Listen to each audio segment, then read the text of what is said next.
राज्यात पुढील 3 दिवस मुसळधार पावसाचा इशारा. ठाणे, मुंबई, रायगड, रत्नागिरी, पुणे, साताऱ्याला रेड अलर्ट. तर सिंधुदुर्ग, अहिल्यानगर, कोल्हापूर, सांगली, सोलापूरसह बीड, लातूर, धाराशिवला ऑरेंज अलर्ट.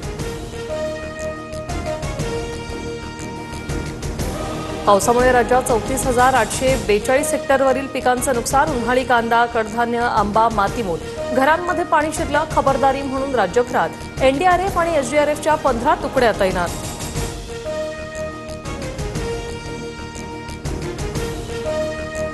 राज्यात आतापर्यंत पावसाचे 9 बळी. पुण्यात 3, ठाण्यात 2 मृत्यू, तर लातूरमध्ये शेतात काम करत असताना वीज पडून 2 मृत्युमुखी.